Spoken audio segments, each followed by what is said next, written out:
Just a couple days ago, I was in Israel on the Gaza border, and what I saw was shocking. Because I think people need to see this video, make sure to like, subscribe, and join my Discord linked below. Let's get into it. I visited several communities that were attacked on October 7th by Hamas. Among them were Nativ, HaAsara, Nahal Oz, Kibbutz Re'im, and when we finished at the communities, we went to the site of the Nova Music Festival. And I want this video to stand out as a beaming piece of evidence for all of those in the world who deny the events of 7th October 2023. The denial is absolutely rampant in places like X. They claim that the terrorism either didn't happen at all, or that the Israeli military mowed down its own people via the Hannibal Directive. In reality, the Hannibal Directive is a military tactic that does exist in Israel, intended to prevent the capture of active duty military personnel with classified information sensitive to ongoing conflicts.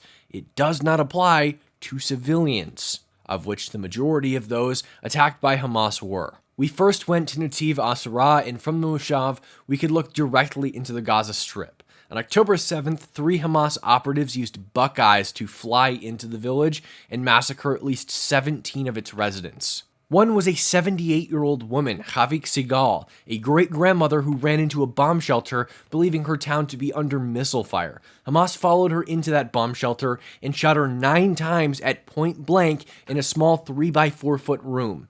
She was not armed. I stood where she died. It was horrific. She was standing right over here, so you can see the other something as well. And this was her, and this is a small memorial place that the family said people are writing things to her.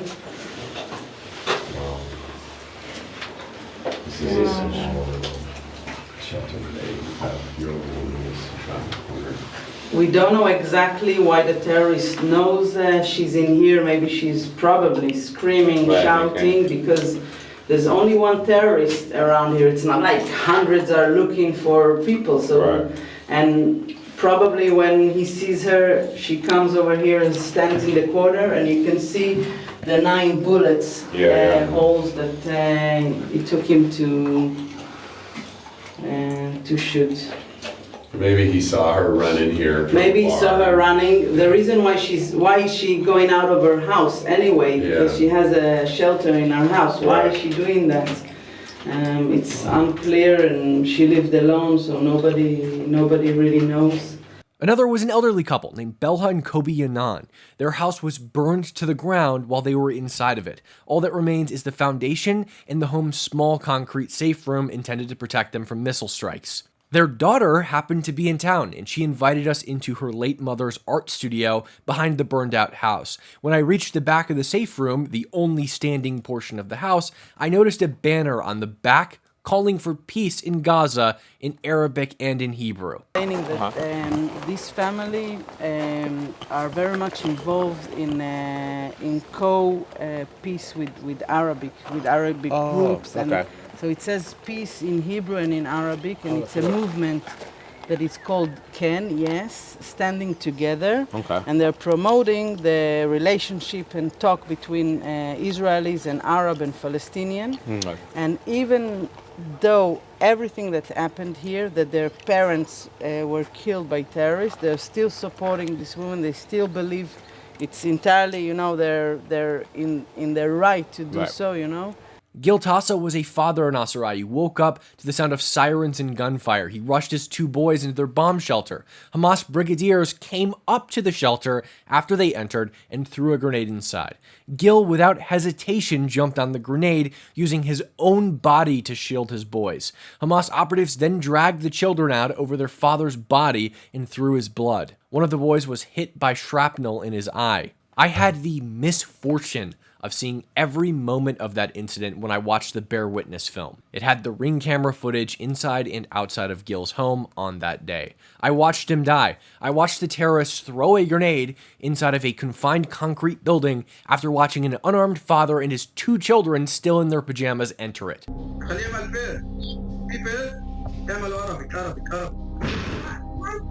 Arabic. But I don't know. Please let me go home. Mama, my mom. Mama, when? Mama. Please. What's my dad? My dad, what? The next place we went to was a kibbutz called Nahal Oz. Nahal Oz was luckier than some of the kibbutzim on the border, as there was a special operations unit nearby that assisted with defense. Unfortunately, many members of that unit fought until they no longer could. Many were injured. The attacks on Nahal Oz came in waves. Ultimately, despite valiant efforts, at least 15 civilians and 60 IDF soldiers were murdered. Additionally, at least 8 civilians and several soldiers were taken hostage back to Gaza. Ultimately, despite valiant efforts, at least 15 civilians and 60 IDF soldiers were murdered. Additionally, at least 8 civilians and several soldiers were taken hostage back to Gaza. One of the first houses they get into, they took 17-year-old boy named Tomer that lived there, and they took him with them to knock on the doors, open the doors, otherwise they would kill me. And so that's they will live that, stream it all the yeah. time in the Facebook, Yeah. so everybody so that's can the see it. reason that they could get in easier to these houses, Yeah. but also those who try to fight and hold the door, like Tzachi and Mayan Idan, that was both, Mayan was murdered that day and Tzachi after that. She was killed because they shoot the door and the bullets just came through the door and killed her. So this house was suffered from many terrorists. Our security guard was killed next to his house right here. An Israeli influencer I met the day after, Zina, showed me evidence gathered by the Israeli intelligence that she was able to view. The evidence is not exclusive to Nahal Oz, but rather items found on Hamas terrorists all over the country. Among them are UNRWA ID cards. UNRWA is, of course, the UN relief agency responsible for Palestinians. They're the only people that have an entire UN agency dedicated to them. She also showed me videos of hostage-taking kits, which included tranquilizers, tourniquets, and hand bindings. From the Nahal Oz military base, several observers were taken hostage. Observers are women, because women are more observant than men, of course, who analyze and watch camera screens in the military. They're responsible for detecting enemy activity. I also been asked about the observers of Nahal Oz base, which you probably heard, or also hostages in Gaza. So Nahal Oz base camp it's not inside the kibbutz, but it's very, very close to the kibbutz. You can't see it from here, but if you will see... Next to the front gate, when you arrive with the bus to the yellow gate, Yes. it's really close.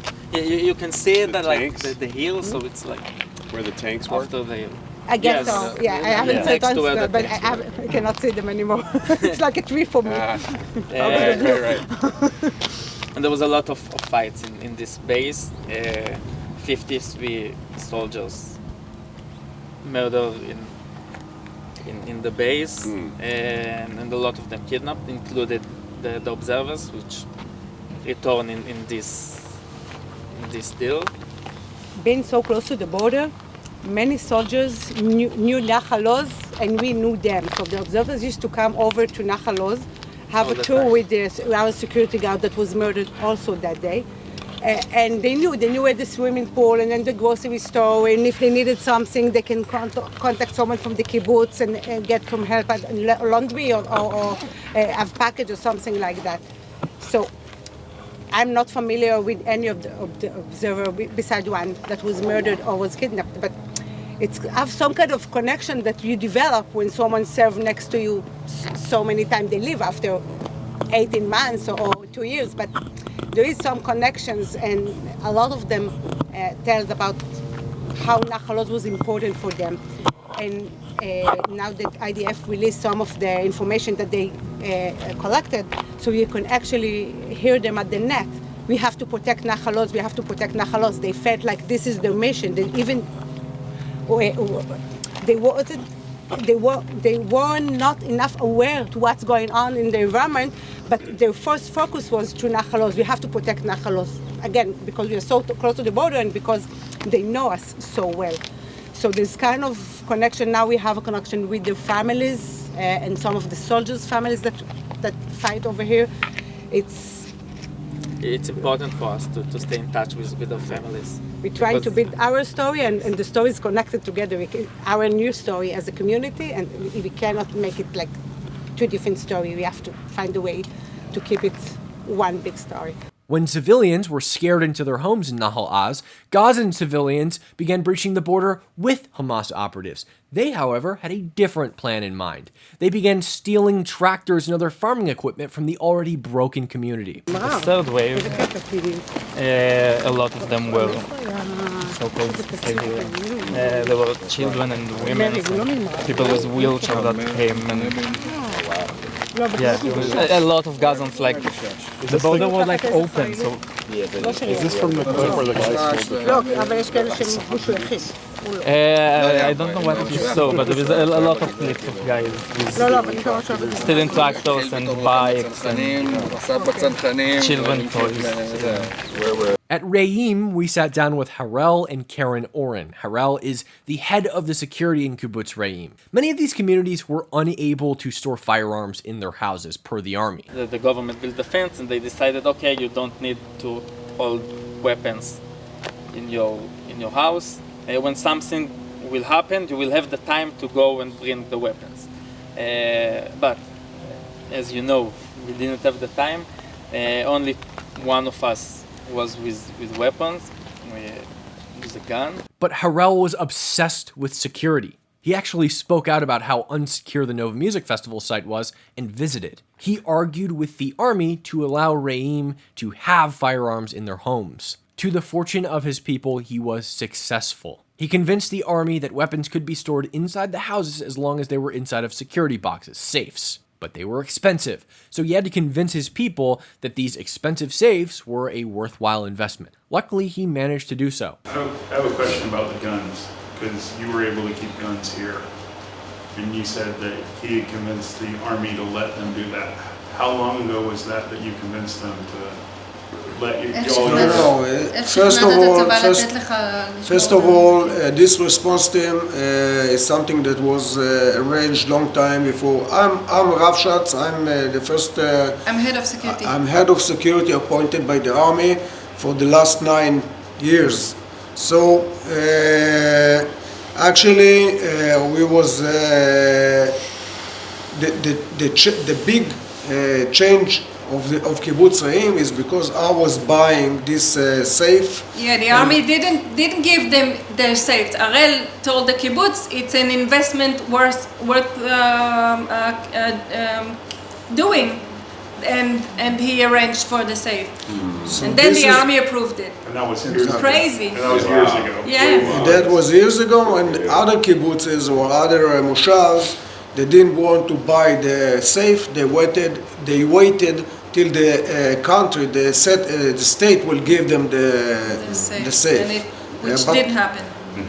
Maybe now we did, but it's after the 7th of October, and we was already prepared in ahead.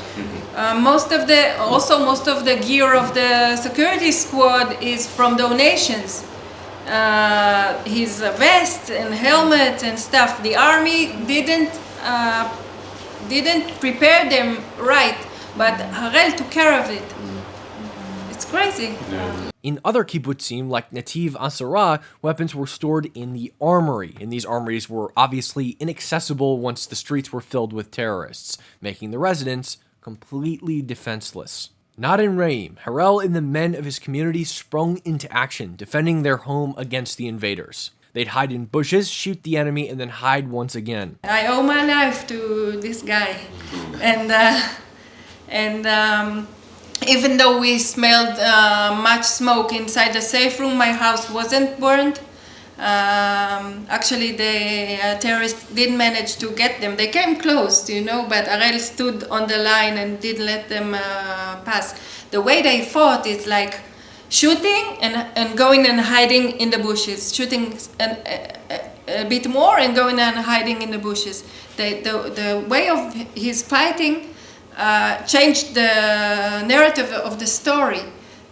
So that we could win. And now he's modest, but I will tell you that he tells the story of this fight to most of the brigades of the army. They come every day to hear this story that he told us. That lasted from 7 a.m. to 12 p.m.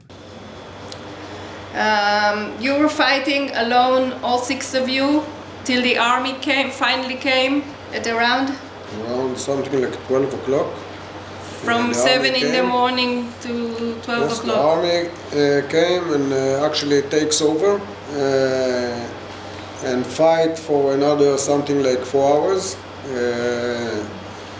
Mainly the kibbutz is, there is no fighting around the kibbutz except the youngsters, and the youngsters keeps on till 12:30 at night. Luckily, the man commanding the soldiers who arrived at Reim knew the area well. He was from either Reim or a nearby kibbutz. He aided Harel and successfully repelled the terrorists. Unfortunately, this did not stop at least 8 people from being killed. How many people from your kibbutz were murdered? 8.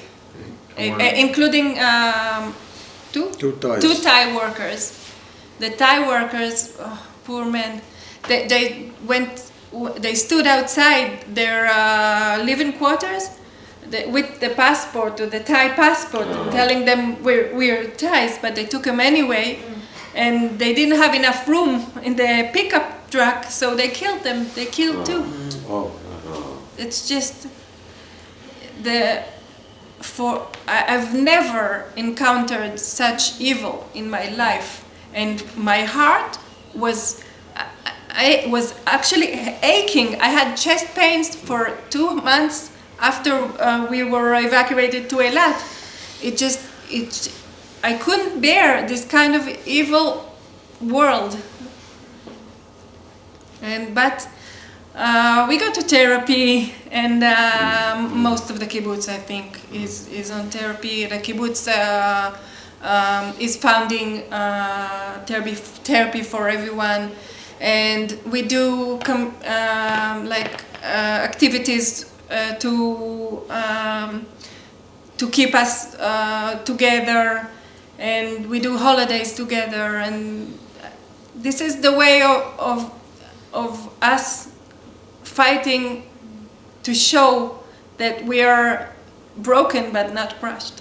The Nova Music Festival site was especially difficult for me because I recognized many of the places from the Bear Witness film. That film is literally 47 minutes of straight carnage that occurred that day. Specifically, as soon as we arrived on the bus, I recognized the bar area. The last time I had seen this place, it was on a theater screen, and it was completely covered in carnage. Bodies everywhere, blood soaking the ground. I have some photos of the bar, but nothing comes close to resembling the IDF soldier's body camera as he called out asking if anyone was alive. Roughly 400 people were killed at this site just outside of Kibbutz Reim. Near the stage, the posters go on endlessly. Like looking at an ocean horizon, they seem to go on forever. Make sure to like, subscribe, join the Discord linked below, and due to the important nature of this video, please share it however and wherever you can. Thank you for coming.